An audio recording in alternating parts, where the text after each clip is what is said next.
Chris, you're the chair of Crost and Joftis, an ed policy consulting firm, and also the chair of the K-3 Thinkers meeting for the Education Commission of the state's new report on K-3 policy. Yes. What's the import for states to focus on K-3 and the K-3 continuum? John, I think the importance of it now is more than ever relative to what we're learning about young children, and our learning on that is growing all the time. And the transition into from informal education, if you will, pre-K, into the formal structure, and the need to connect to the links here. Because one of the things that characterizes the pre-K is a tremendous variety of providers. And in most states, many states, there are not the kind of regulations and that to guide the programs that those people are offering. And then they're going into a formal structure, which is governed by schools and governed by boards and superintendents or something, or in charter schools by a board. So the need to have an understanding across the continuum of those children from 0 through grade 8 or so, so that you can both anticipate the importance of the later grades and build upon what's been done in the earlier ones. I was really struck by the focus on that transitional period and the attention that's being given to from before the formal schooling system into the formal schooling system. And that seems pretty distinctive in this report. It is, and I don't know anybody else who's really looked at it in a systemic way to begin to lay it out and to give policy people a guidance in what they can do and what they need to be looking at. So just give us a little bit of an overview of this new Education Commission of the State's report, a K-3 Policymakers Guide to Action. It looks at a variety of the different factors. For example, the workforce. You know, what are the key things in the workforce you need to look at? Again, because in the pre-K area, you don't have nearly the levels of education in most places, and certainly not the pay. So when you say workforce, you mean the teacher workforce? Teacher and providers, and the need to focus on that, focus on the human resource capacity issue, and also to focus on the funding of it and how that's going to be funded and what are the various mechanisms, because one of the things that characterizes the pre-K is much of that's in the social service sector. Very little of it in most states is in the education sector. Interesting. So, and then you go into K, and in most states, that's where you begin to be fully funded by the state, by the local taxpayers off of property taxes or whatever. So the environments, the cultures, if you will, are very different in both sides. Interesting. So it seems like it's a confluence of opportunity here that ESSA is creating more flexibility and autonomy for states, and this is an area that is getting increasing attention and increasing importance. So, what are you suggesting for states as they transition into thinking about ESSA, which will come about shortly? Sure, because they have to do their state plans in Right. 2017.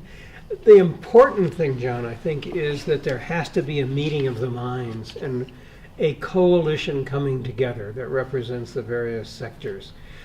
These are not necessarily actors who normally deal with one another.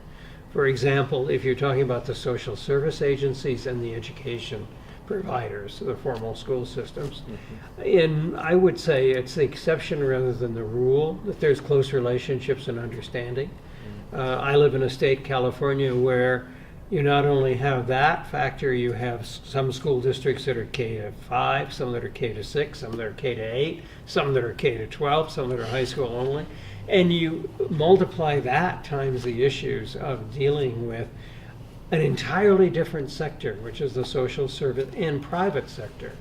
Because in many, many communities, private philanthropy and private providers, whether it be boys clubs and girls clubs, or it's probably not the clubs as much as it is uh, other kinds of service providers, United Ways in some communities and things of that sort, that need to be brought in to understand this, and so that you have developed a common agenda and agreement among the partners as to priorities, as to mechanisms for action, that sort of thing. So you were very deeply involved in the process that was used to ultimately develop the levers that the Guide to Action focuses on, and you chaired the Thinkers Group. What is a Thinkers Group, and what was the process like? The Thinkers Group is an ECS design to bring together both practitioners and researchers, to bring the best minds to bear to provide the kind of guidance to states that this report and others that ECS has done.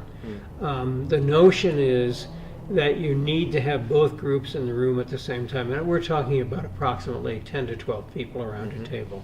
It's an intense 2 days with a very thorough agenda, going through really dissecting the issues and looking at how you come up with the recommendations and how you can create a policy guide. Because what ECS is tremendously effective at is creating the policy guides for people in states. And that's everyone from the governor down through local school board members and the education service providers.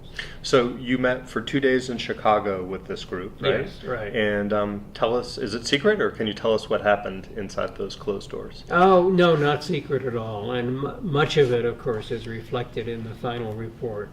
But it was a good, healthy exchange.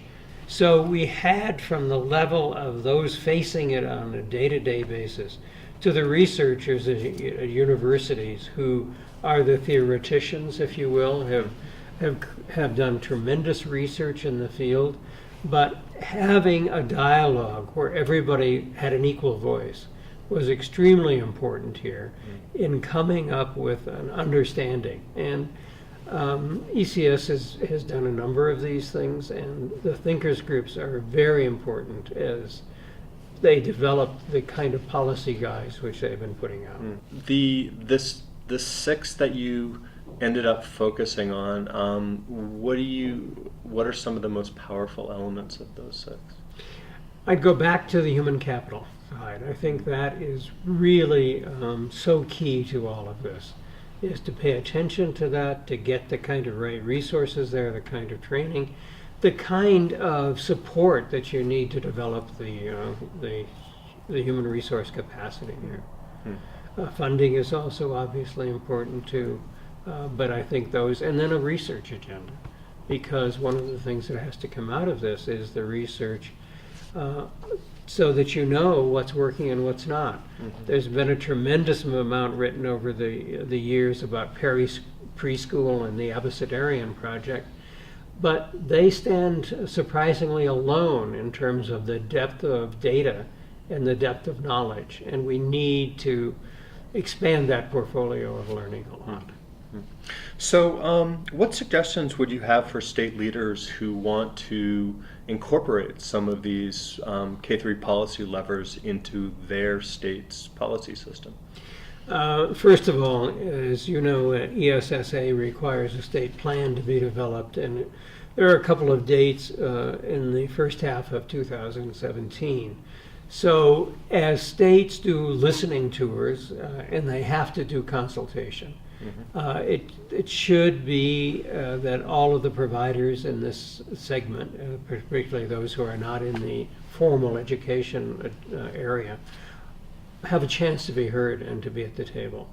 And then it's important to incorporate a concept of this into the ESSA plans.